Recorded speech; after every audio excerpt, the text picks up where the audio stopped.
The shocking truth they don't want you to know. How one father exposed the biggest government cover-up in aviation history. The year was 1988. A plane exploded in the skies over a small Scottish town. 270 innocent lives lost in an instant. But what really happened that fateful December night? The official story seemed airtight, until one grieving father risked everything to challenge the most powerful governments on Earth. Welcome to the incredible true story of Dr. Jim Swire and the Lockerbie bombing, a tale of unimaginable loss, relentless determination, and the unstoppable pursuit of truth that spans more than 3 decades. On December 21, 1988, Pan Am Flight 103 disintegrated in the skies over Lockerbie, Scotland.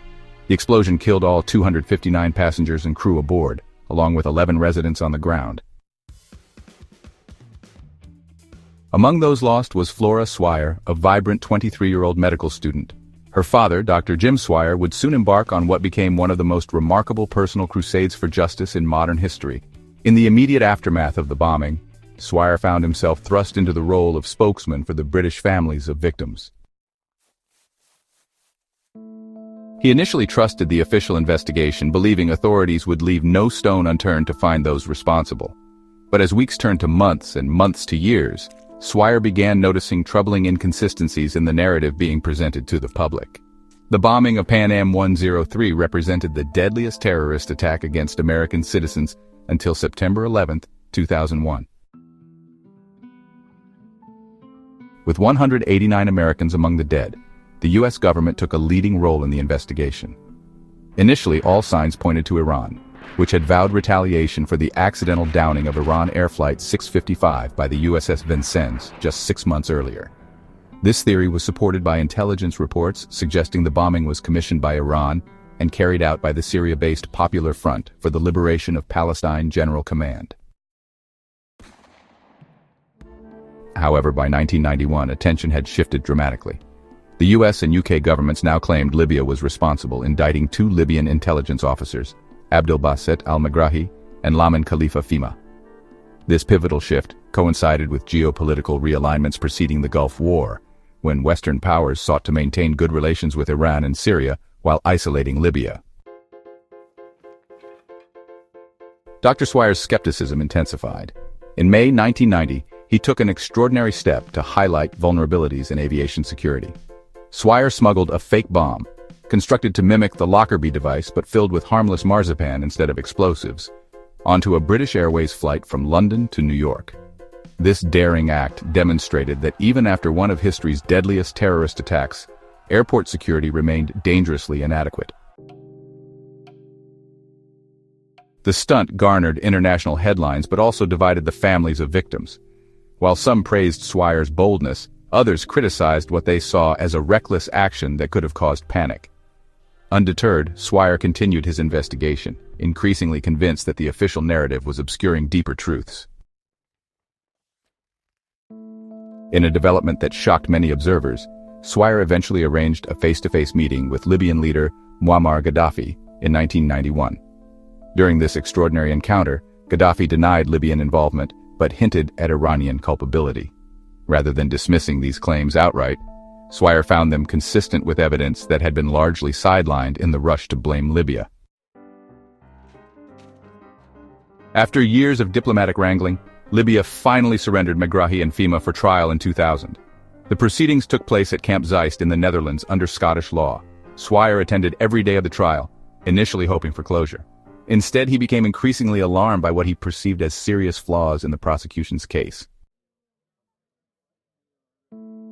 The trial resulted in Megrahi's conviction, but Fhimah's acquittal. Key to the prosecution was the testimony of Maltese shopkeeper Tony Gauci, who claimed to recognize Megrahi as the man who purchased clothing later found packed with the bomb. However, subsequent investigations revealed that Gauci had been offered $2 million in rewards by the US government, raising serious questions about his credibility. Forensic evidence also proved problematic. The prosecution relied heavily on a tiny fragment of circuit board, allegedly matching timers sold exclusively to Libya. Yet later metallurgical analysis suggested this fragment did not match the specifications of those timers.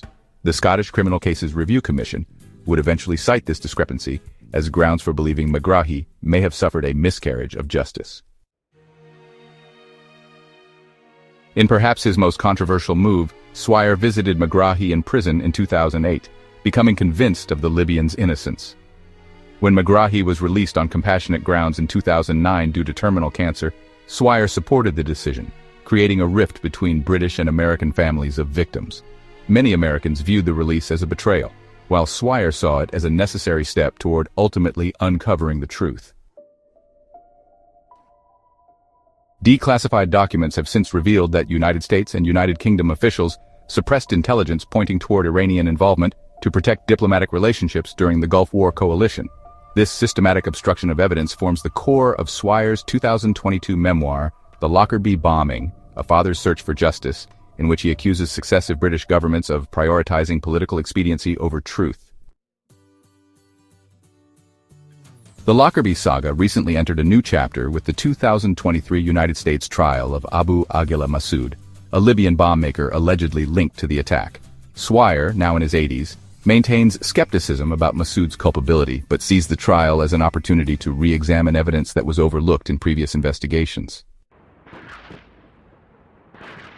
In 2025, the story found new audiences through Sky's 5-part series, Lockerbie: A Search for Truth, starring Colin Firth as Swire.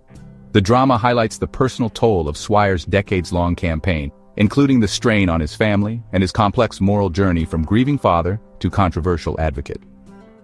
While praised for its nuanced portrayal, the series has reignited debates about Megrahi's guilt and the ethics of dramatizing unresolved trauma. Throughout his extraordinary crusade, Swire has weathered criticism from those who believe he has been misled or manipulated. U.S. families, in particular, have largely rejected his theories, viewing Megrahi's conviction as justified. This division reflects broader tensions between the desire for closure and lingering suspicions of political interference. What makes Swire's story so remarkable is not just his persistence, but the transformation it represents. A conventional British doctor became an international activist who challenged governments, met with notorious leaders, and mastered complex forensic evidence, all driven by a father's love for his daughter and an uncompromising commitment to the truth. The truth has a habit of eventually coming out, Swire has said. If I don't see it in my lifetime, I hope others will. As the Lockerbie investigation approaches its 4th decade, Jim Swire's quest for justice stands as a testament to the power of individual determination against institutional resistance. While the full truth about who planned and executed the bombing of Pan Am 103 may never be definitively established, Swire's relentless pursuit has ensured that the questions will never be forgotten. His journey reminds us that behind headlines about terrorist attacks and geopolitical maneuvering lie personal tragedies, and sometimes extraordinary individuals who refuse to accept convenient narratives when they conflict with evidence and reason. If you found this story as fascinating and moving as we did, please hit that like button and subscribe for more deep dives into history's most compelling mysteries and the remarkable individuals who refuse to let them rest. Your support helps us continue bringing these important stories to light. Thanks for watching, and we'll see you in the next video.